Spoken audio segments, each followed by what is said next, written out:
মা বলো। আমাকে একটু চা খাও না। ও হ্যাঁ দিচ্ছি। গোলেনুর, গোলেনুর।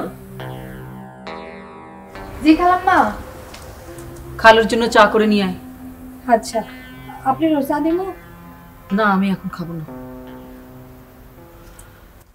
শোনো, আবার কি? বসো না। জাহিদ ক্লাস থেকে ফিরেছে? না এখনো তো ফেরেনি। চারিদিকে পরিবেশ পরিস্থিতি এমন দাঁড়িয়েছে, কোনো কিছুরই নিশ্চয়তা নেই। কাল থেকে ওকে ক্লাসে যেতে নিষেধ করে দিও। আমাকে কেন বলতে বলছো বলো তো? তুমি ডেকে বললেই তো পারো। আমাকে বলতে বলছো? আচ্ছা ঠিক আছে, আজকে আসুক, আমি বলে দেবো। আমি যাই রান্নাঘরে, দেখি গোলেনুর কি চা বানাচ্ছে।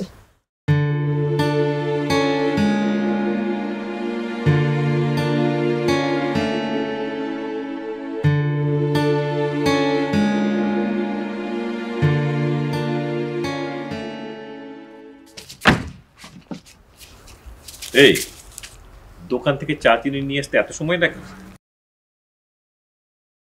দোকানে গেলে তো আর ফেরার নাম করিস না। 10 মিনিটের কাজ ঘন্টা পার করে দিস। এরপর থেকে দেরি করলে ঘরে ফেরার আর দরকার নেই। বিসমিল্লাহ, বিদায়। ভাবি জান আগে গ্রাম থেকে আহক, তারপর আমি আপনার কাছ থেকে বিসমিল্লাহ বিদায়। কথা না বাড়িয়ে কাজ কর, যা।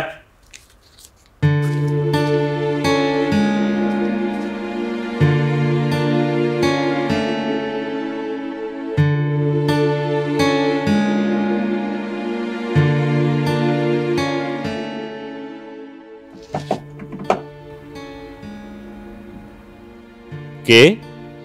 আমি জামান, জাহিদের আব্বা।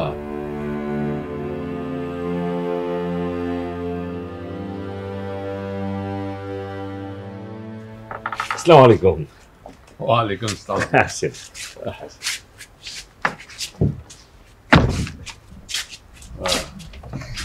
বসেন প্লিজ। হ্যাঁ বসতেই তো এসেছি।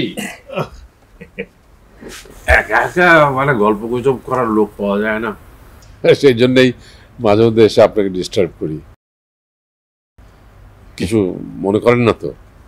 না না, মনে করার কি আছে, আমি তো আপনার ওখানে গিয়ে মাঝে মাঝে কথা বলি, গল্প করি। হ্যাঁ আসলে দেখেন, আমরা একসঙ্গে থাকি, আমাদের মধ্যে তো একটা হৃদ্যতা না থাকলে চলে না, তাই না? আচ্ছা আপনি এরকম ভাবে থাকেন কেন? আপনি তো আপনার স্ত্রী সন্তানদের এখানে নিয়ে এসে রাখতে পারেন। না, পরিস্থিতি এরকম দেখছি, দেখছেন না কিরকম, এখানে নিয়ে আসা তো বিপদ। কি করে নিয়ে আসি বলেন? তা অবশ্য ঠিক। রাধে, রাধে। জি ভাইজান। চা নিয়ে। না না, আমি এইমাত্র চা খেয়ে নামলাম নিচে। ও আচ্ছা ঠিক আছে, তুই যা।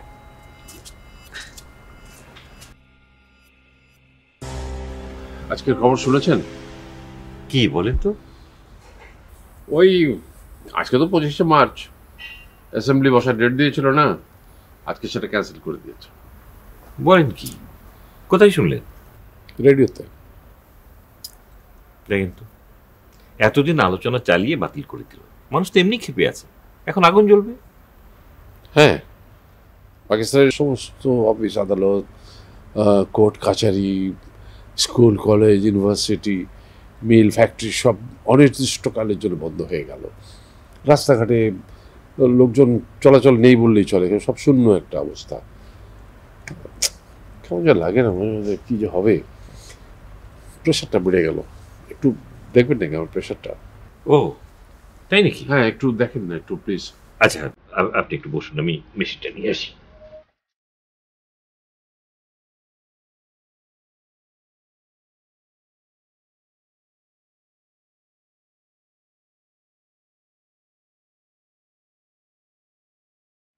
খালাম্মা বল। শুনলাম দেশে নাকি গোলমাল হইব। কে বলেছে তোকে কথাটা? ওই যে নিচতলার ওই ভাইটা কইলো। কোন ভাইয়া? কি যেন নাম? নাদের। হ। নাদের বলেছে? ওর তো আর কোনো কাজ নেই, ডাক্তার সাহেবের বাসায় খায় দেয় আর ভুলভাল সব কথাবার্তা মানুষের মধ্যে বলে বেড়ায়। খবরদার ওর কথা বিশ্বাস করবি না। আচ্ছা। এই শোন, ওই ড্রয়ারে টাকা আছে, একটা টাকা নিয়ে বাচ্চুর দোকানে যাবি, বলবি 4 আনার হলুদ আর 2 আনার চা পাতা দিতে। আচ্ছা যা, তাড়াতাড়ি ফিরবি কিন্তু, দেরি করবি না। ঠিক আছে, আমি নে যাবো। টাকাটা নে।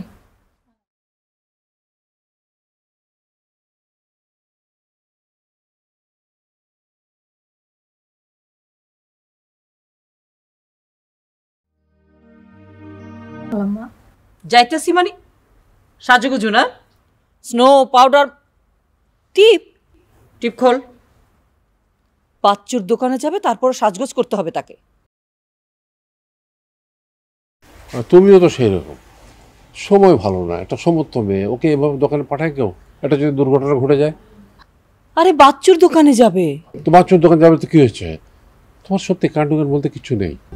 দেশের অবস্থা ভালো না, রুহু ছাড়া হইছে ঢাকার শহর, কখন যে কি হয় এটা বলাই যায় না। তোমার দোকানে যাইতে হইব না, টাকা দাও।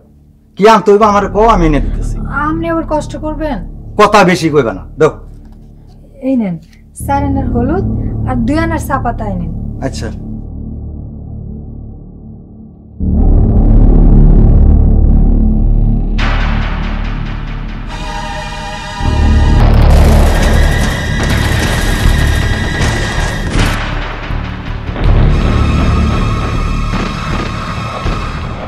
We heard the sound of what sounded like small arms fire coming from the direction of the Rajabag police lines. Again, it was difficult to tell, being stuck on the roof of the hotel, exactly what was going on. But around about 1 o'clock, the sound of that gunfire turned into heavy weapons, and it sounded very much as though mortars and maybe recoilless rifles were being fired in the direction of the Rajabag police lines. Again, we could see some signs of fire and tracer bullets, and we knew that there must be resistance because the police had... সেটা কিরকম গুলি হচ্ছে? আমার ছেলেটা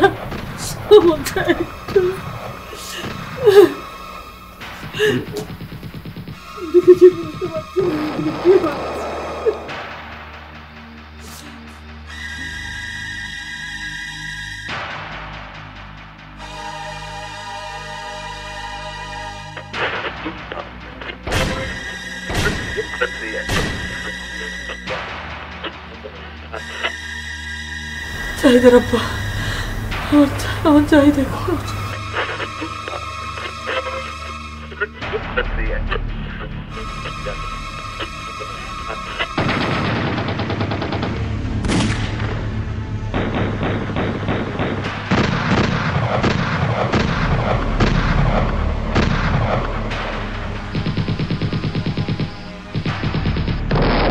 শুনতেছেন ভাইজান, কাম সাপ, মৃত্যুটা মনে হয় সন্নিকটে। বক বক করিস না তো।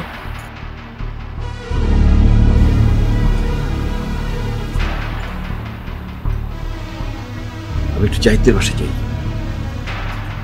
দরজাটা বন্ধ করে দে।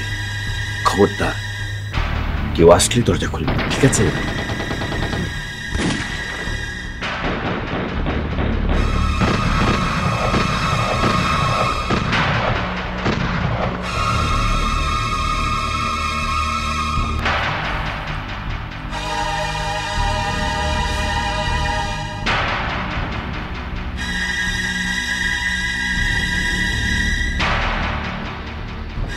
এই যে গোলনুর, একটা পানি দিয়ে যা তো।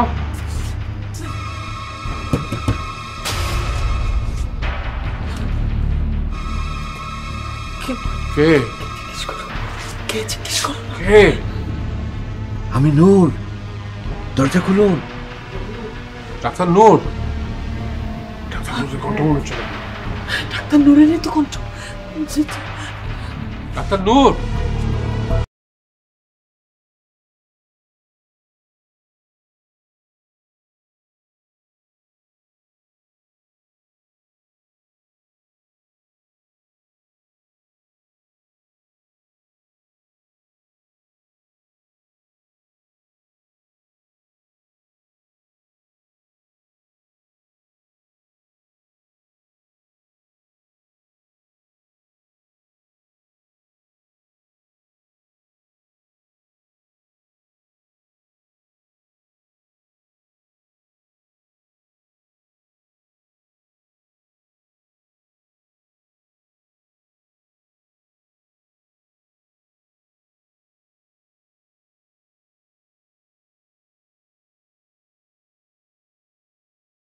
এসব ঢাকা ইউনিভার্সিটি এলাকাতে হচ্ছে, শব্দটা ওদিক থেকে আসছে না?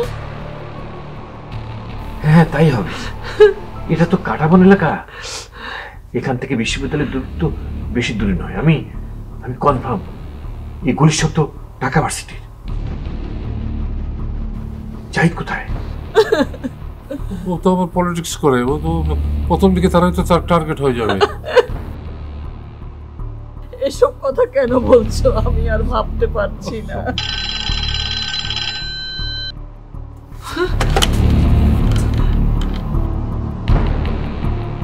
হ্যালো জাহিদ নাকি? হ্যালো, কে? এই যে তোমার ওই ভাই ইউনিভার্সিটির জামিল। কি বলছে ভাই? কি বলছে? জি বলেন। হ্যাঁ, ইউনিভার্সিটিতে আর্মি অ্যাটাক করেছে, জগন্নাথ হলে গোলাগুলি চলছে। বললাম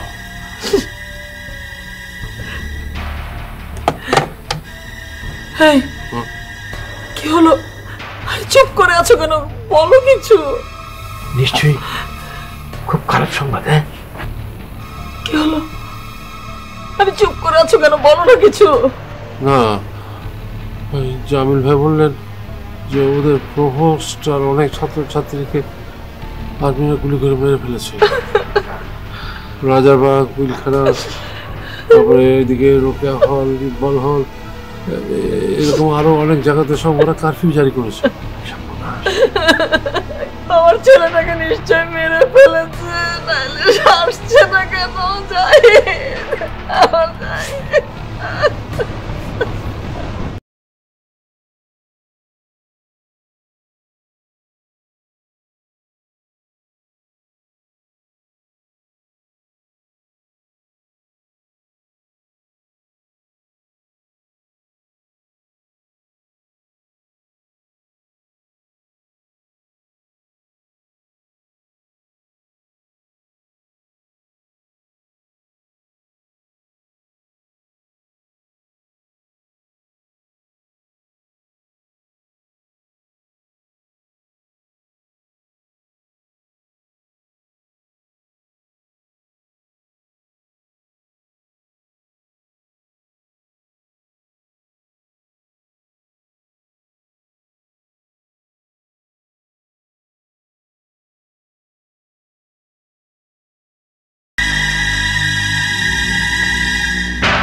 আমাদের হলের অবস্থা সবচেয়ে ভয়াবহ।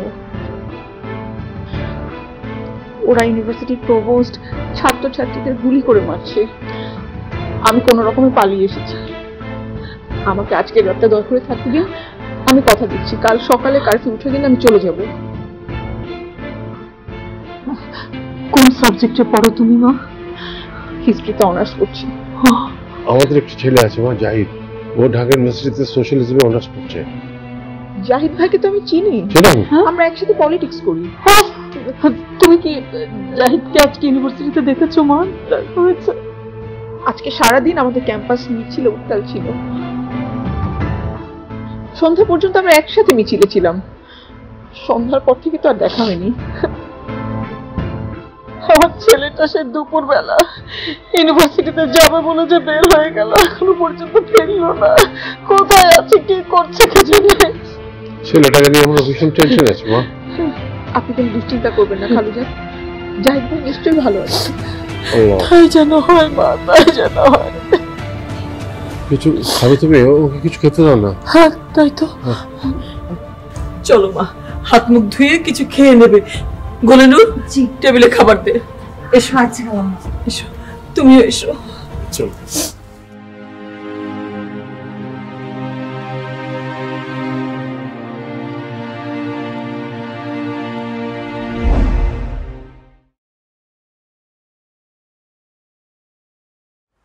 ভাইজান একটা কথা কই, যতদিন শান্ত না হয় তুমি আমাদের এখানেই থাকবে।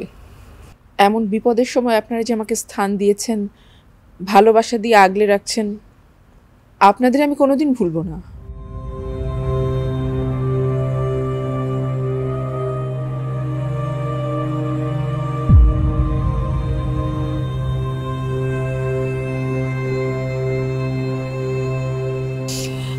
আমাদের তো একটাই ছেলে, জাহিদ।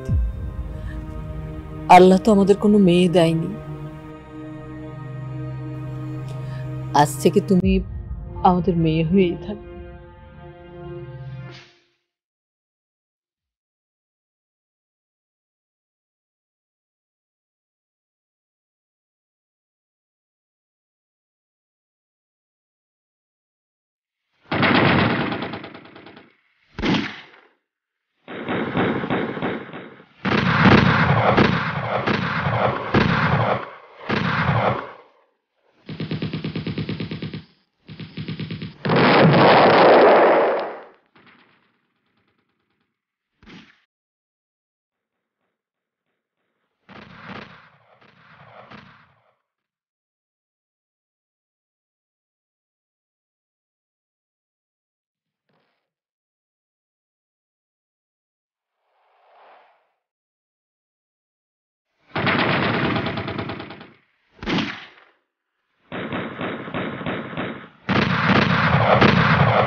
দরজা খোলো। যাই।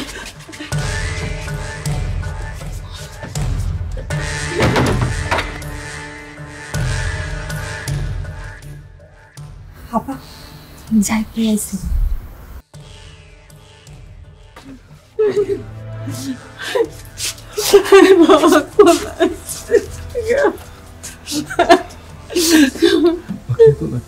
ফিরে এসেছি।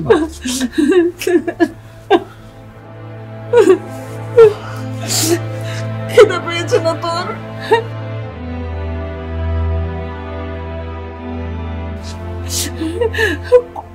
তোকে নিয়ে যে আমরা কি টেনশন আর আতঙ্কের মধ্যে ছিলাম রে বাবা।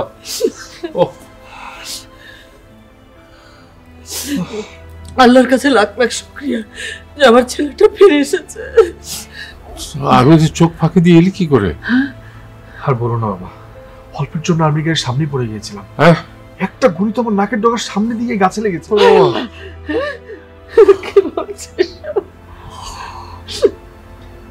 বাবা, ধানমন্ডির 32 নম্বর বাড়ি থেকে বঙ্গবন্ধুকে অ্যারেস্ট করে নিয়ে গেছে। কি?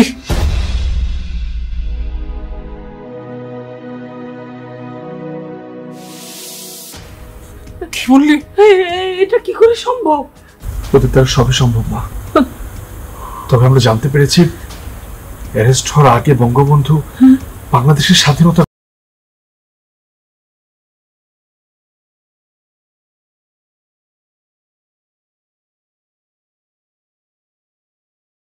জাহিদ, দেখ তো ওকে চিনতে পারিস কিনা। হাসি, তুমি এখানে কি করে এলে? অন্যান্য হলের পাশাপাশি আমাদের রোকেয়া হলেও আর্মিরা রেড করেছে। সে কি ভয়ানক হামলা! ওরা অনেক ছাত্রীকে গুলি করেছে। আমি রক্তাক্ত লাশের উপর দিয়ে কোনো মতে পালিয়ে এসেছি। আমার চোখের সামনে অনেক ছাত্রকে গুলি করে বেড়েছে, তো অল্পের জন্য বেঁচে গিয়েছি। সে কি বিভৎস দৃশ্য, বিভৎস দৃশ্য।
বিপদে পড়লে যে মানুষ কতটা আপন হয়ে যায়, খালাম্মা খালু তার উৎকৃষ্ট উদাহরণ।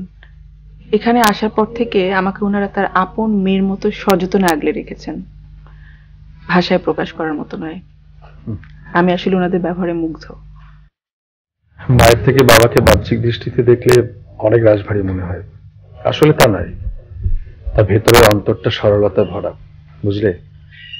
সেটা দেখে বোঝা যায়।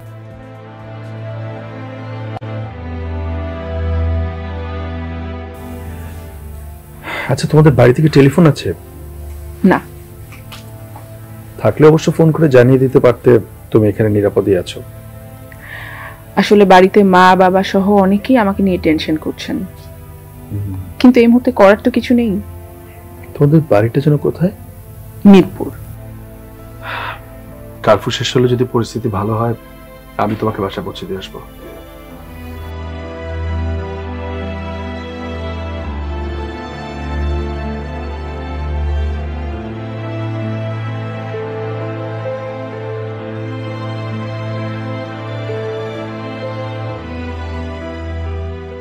চা খাবে? খেলে আমি বানিয়ে নিয়ে আসতে পারি। না, এখন অনেক রাত, আপনাকে কষ্ট করতে হবে না।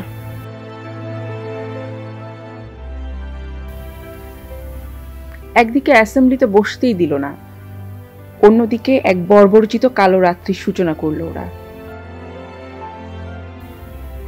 বাঙালি জাতির কাছে এই ঘটনা ইতিহাস হয়ে থাকবে। ভবিষ্যতে কি ঘটনা ঘটতে পারে অনুধাবন করতে পারছেন? বাঙালি জাতি হচ্ছে সহজ সরল প্রকৃতি, আবার কোট জড়তে পারে নিমিশে। বঙ্গবন্ধুর স্বাধীনতার ঘোষণার পর থেকে বুঝতে পারছি আমাদেরকে স্বাধীনতার জন্য লড়াই করতে হবে এবং সেখান থেকে আমাদের বিজয় ছিনিয়ে আনতে হবে। আমরা কি পারবো?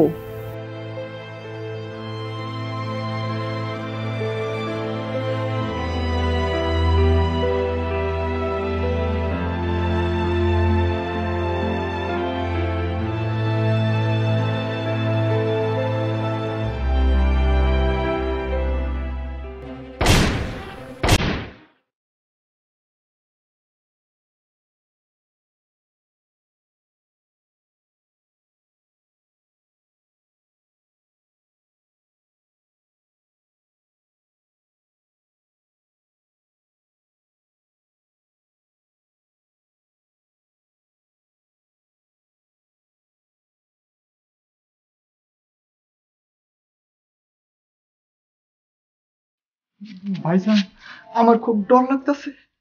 ভয় করে কি আছে? যা হবে তাই হবে।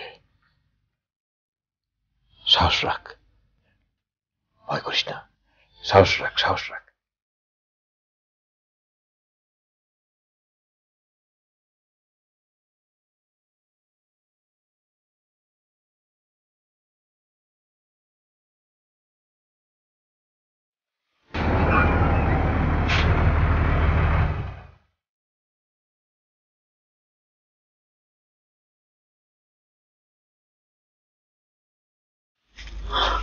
কি হয়েছে বাবা? চিৎকারের শব্দ শুনতে পেলাম। আর্মি এসছে নাকি আমাদের বাড়িতে? এখন কি হবে? আচ্ছা, ওরা যদি ঘরের ভিতর ঢুকে যায়? একটু কম বলো না। ঠিক আছে, যাই, বাইরে থাকিস না। বস না, বস।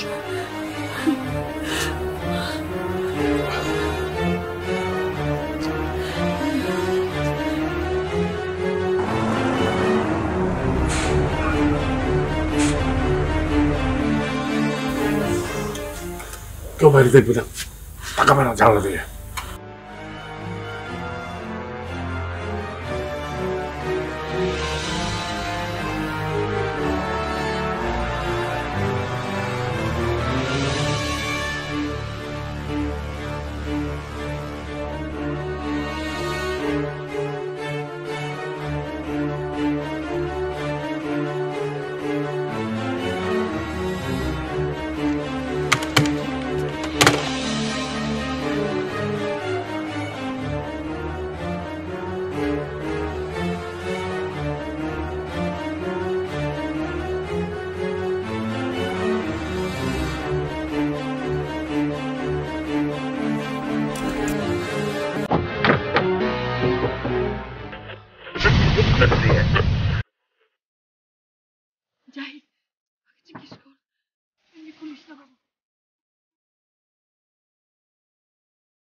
কে কে? আমি সাদিক। বাবা ফুপা কে? ফুপা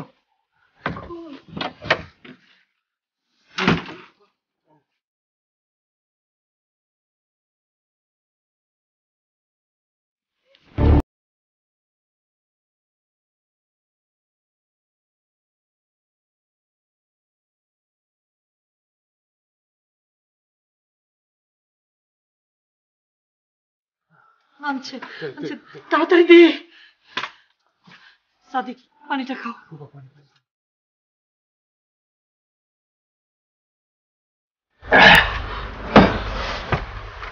স্থির হয়ে বসো, স্থির হয়ে বসো।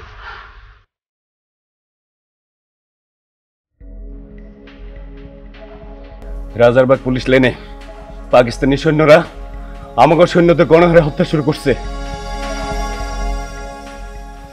আমরাও রুখে দাঁড়াইছিলাম, কিন্তু পারি নাই, তাই পালাই আইছি।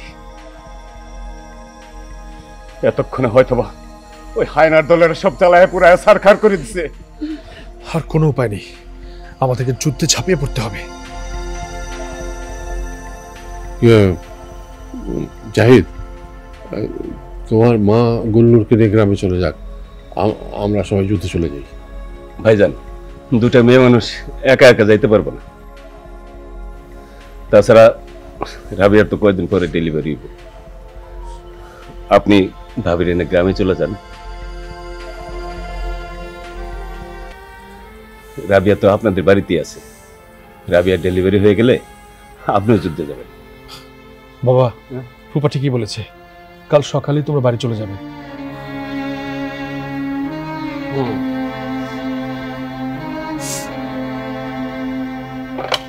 তুমি আবার কাকে ফোন করছো এখন? চিটাগাং রেডিওতে মুখলেস আছে না, ওর সাথে একটু কথা বলে দেখি।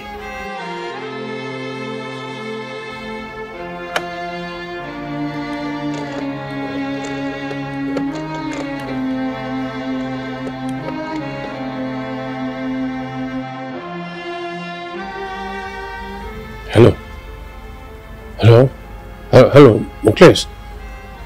হ্যাঁ জামান ভাই, শোনো, কোন খবর আছে? হ্যাঁ, ও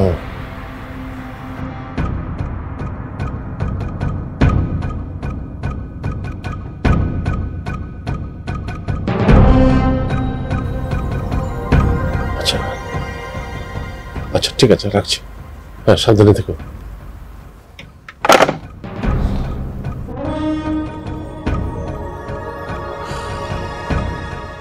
বঙ্গবন্ধু অ্যারেস্ট হয়েছেন।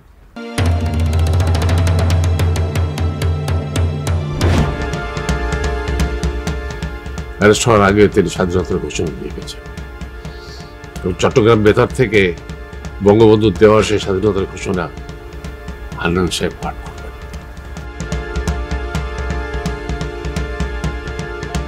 আমিও যুদ্ধে যাব। জয় বাংলা, জয় বাংলা, জয় বাংলা, জয় বাংলা।